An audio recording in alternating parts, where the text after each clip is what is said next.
This individual believed they could simply move forward without looking back, that maintaining distance, keeping their mind occupied, and displaying strength would be enough to dissolve the bond between you. Yet the reality they inhabit when nobody is watching differs entirely from the image of stability they project outwardly. Within them exists a constant internal struggle between what they display and what they genuinely feel when alone. In that silence, you emerge not as a fading memory that weakens over time, but as a living presence that shakes their entire internal foundation. There are moments when they experience an emptiness that no one else can fill, and the more they attempt to ignore it, the clearer the absence of something essential becomes in their daily existence.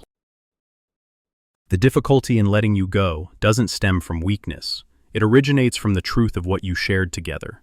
No matter how much they try to convince themselves that your connection was merely a phase or another life lesson, the body doesn't believe lies, and the heart doesn't adapt to empty explanations.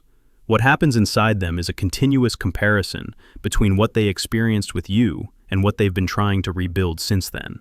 It doesn't matter how many people appear or how many distractions they find. Nothing feels as genuine as it was with you.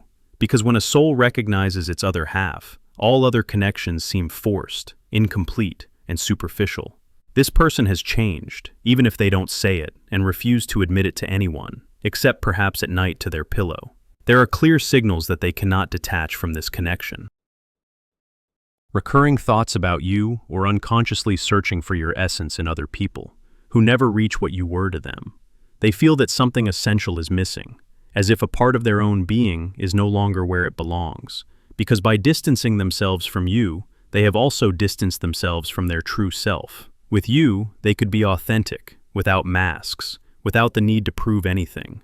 The realization that beside you they could simply exist leaves behind a silence that's difficult to fill, and your absence weighs heaviest in the quietest moments. This isn't intense pain expressed through screams, but a deep sense of lack, a quiet knowledge that the heart isn't whole, even if the mind still doesn't dare acknowledge it.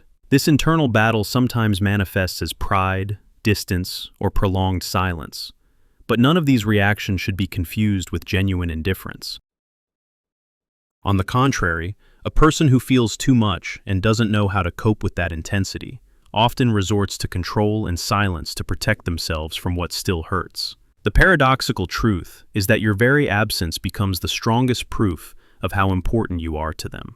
To understand why their smile isn't real and why their internal structure is crumbling, it's enough to look at what happens in their mind just before they fall asleep.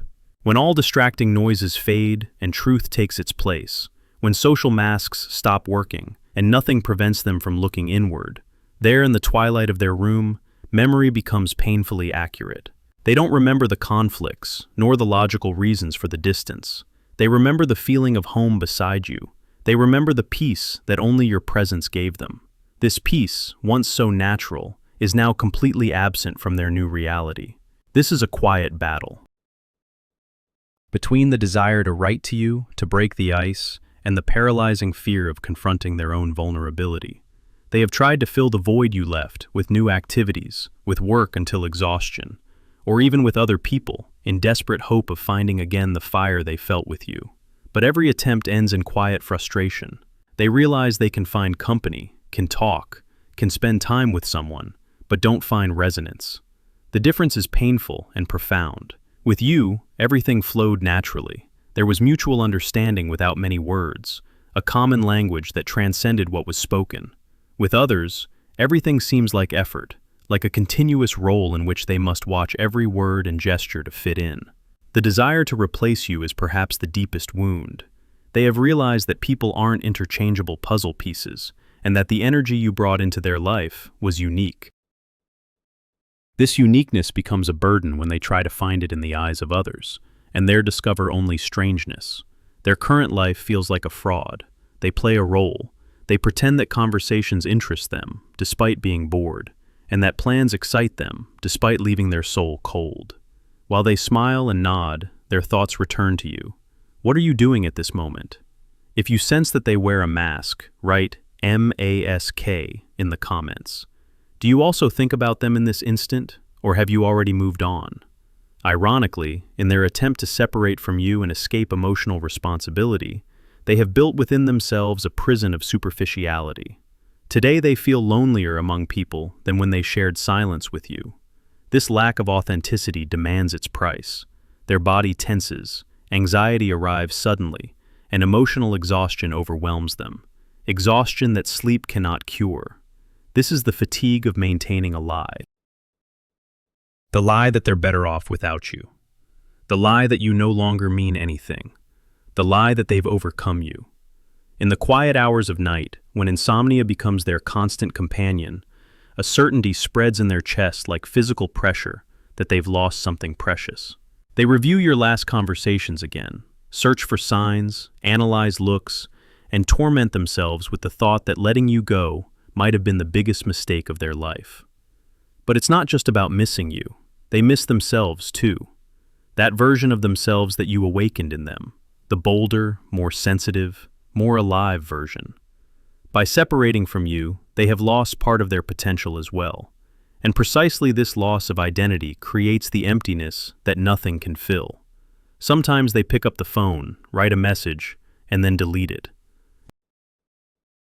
Sometimes they browse your profile, seeking a hint, a sign of your emotional state, hoping that some door is still open, while simultaneously fearing it might be closed forever. This is a state of paralyzing division. Pride pulls in one direction, and the heart in another, and so they remain trapped in quiet suffering. But this feeling of incompleteness isn't simply romantic nostalgia or an impulse of a wounded ego. It has deeper roots, profound psychological explanations that Carl Jung describes with surgical precision. He shows why some connections cannot be severed solely through willpower, why a certain presence continues to live within us, even when the mind says we must let it go. To understand this, one must dive deeply into the architecture of the human psyche, as Jung describes it. We often try to rationalize our emotions. We make lists of pros and cons, or attempt to apply common sense to situations that far exceed it. But the truth is, such connections operate at a level that the mind alone cannot fully grasp, because they don't arise from conscious thought, but from the deep layers of the unconscious. Jung proposes the idea that we aren't isolated beings floating in a sea of individual loneliness, but that we're connected through an invisible network of experiences, archetypes, and symbols. He calls this the collective unconscious.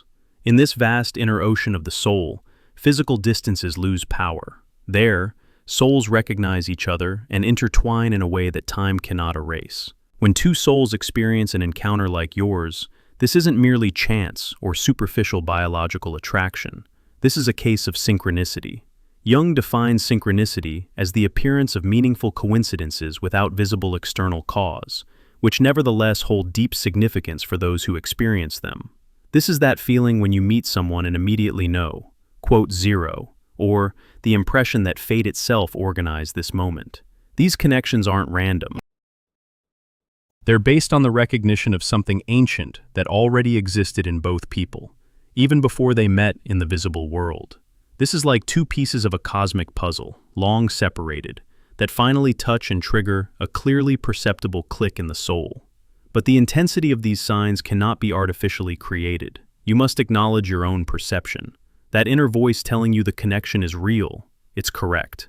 Accepting this truth is the first step toward emerging from pain and entering your own power. You're not here because you seek illusions. You're here because you want confirmation of a truth that has lived in your cells for a long time. These words, this video, are the universe's answer to your plea for clarity. When you acknowledge that your perception is real, space opens for one of the most painful questions. If all this is so real, if the connection feels so deep and the pain of separation is so great, then why does this distance remain? Why does it seem they flee from what they love most? The answer doesn't lie in lack of love, but in deeply rooted fear of change. Carl Jung describes this internal dynamic as encountering one's own shadow. Those aspects of ourselves that we've suppressed, hidden, or forgotten. These are not only our fears and wounds, but also our unrealized potentials. To illuminate your shadow, write shadow in the comments. Every person builds throughout their life a persona, an ego, a mask with which to survive in the world. The person you're speaking about has created for themselves a stable, controlled, and safe world, far from everything that could shake their internal world. And then you came. Your presence was like a ray of light that illuminated every dark corner in their essence. Without intending to, you became a mirror not only for their longings, but also for their unrealized parts, for their fears and insecurity. Your depth made visible the superficiality in their life. Your authenticity revealed everything that wasn't genuine, and this is difficult for the ego to bear. To love you would mean to rethink themselves, would mean to question everything, and this is something from which many people instinctively pull away. It's often easier to hold on to familiar discontent than to face the unknown, even if true happiness awaits there. The distance you feel isn't an expression of indifference. This is a defensive reaction. They don't flee from your laughter, nor from your warmth, nor from your closeness. They flee from the feeling of being exposed, vulnerable, without support, because you confront them with something they have managed to avoid until now themselves. And so silence becomes armor, withdrawal, and attempt to regain control. Imagine someone who has lived their entire life in a dimly lit room. Suddenly someone pulls the curtains and blinding light floods in. The first reaction isn't gratitude, but pain. Eyes close. Impulse says, "Turn off the light, it hurts." Precisely this happened to their soul. You flooded them with light, and they had to pull away so as not to be destroyed. But now returned back to the darkness. Everything seems emptier than ever, because once you see the light, shadow is no longer sufficient. And herein lies the paradox. They love you, and yet pull away. They desire closeness, yet choose distance. This is an internal battle between soul and ego. The soul calls for growth, for merging. The ego fights for survival. The ego wants security, habit, control. It whispers that true love is dangerous, that they will lose their freedom, that they will be hurt. And for a while, this ego wins. It dresses itself in phrases like, "I need time for myself. It's too much. It's not the right moment." But what the ego doesn't see is, once awakened, consciousness cannot be lulled back to sleep. This person has already felt how deep and real life could be with you. And even if they block you, ignore you, even if they distance themselves physically, they cannot escape their own truth. Because what they're missing now isn't just you. It's what you awakened in them. The mask they wear begins to crack. The cracks let light through, and every attempt to repair them makes it even more unstable. The exhaustion from pretending that nothing is happening grows. Precisely in this exhaustion lies your quiet hope, because they won't return because you beg. They will return when they surrender, when the pain of denying themselves becomes greater than the fear of opening up. You were the catalyst for their awakening, and awakening is rarely gentle. It begins with chaos, with crisis, with withdrawal. But precisely this chaos is necessary for everything to rearrange at a higher level.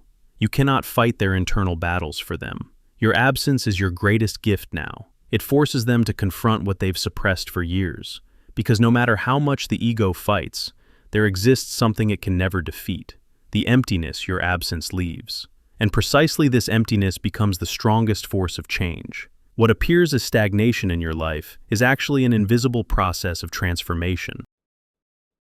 In the world of the soul, silence isn't an ending, but the moment when everything recalibrates. External silence is a space filled with internal movement, an alchemical phase in which your frequencies attune to each other without words. The true alchemy of waiting consists in transforming the restlessness of absence into quiet strength, magnetic attraction that works not through pressure, but through truth. In deep connections, a paradoxical dynamic exists. While you're there, present and available, the other person can afford the luxury of suppressing their pain and doubts. Your constant availability involuntarily serves as an emotional cushion. It softens the true consequences of their decisions. While you maintain the connection with your energy, closeness, messages, and quiet hope, they have no need to take responsibility for the state of your relationship. When you pull away, when you stop nourishing this connection with your presence, energy, and expectations, everything they've swept under the rug for years begins to surface.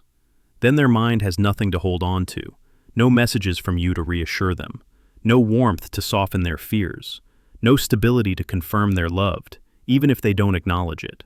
In this silence, they collide with the consequences of their own flight. Nobody remains to blame, nothing behind which to hide the truth.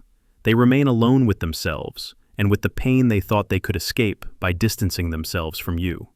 Precisely in these moments, their consciousness begins to do what your previous presence prevented, to recognize, to awaken, to see, and precisely why sometimes distance becomes the deepest catalyst for return. Not because you would convince them with words, but because their own soul leads them back to the place where they felt most alive, most authentic, and most complete. Who can no longer bear the weight of their own mask, when they realize that everything within them has gone numb. Accept what they felt toward you, then what held them at a distance begins to crumble. Not from nostalgia, not from loneliness, but from internal necessity to touch again what once awakened them. And it always happens in the same way. The silence cracks, the mask falls, and the truth, that same truth from which they fled, finally finds the way back to you. If you're ready for change, write ready in the comments.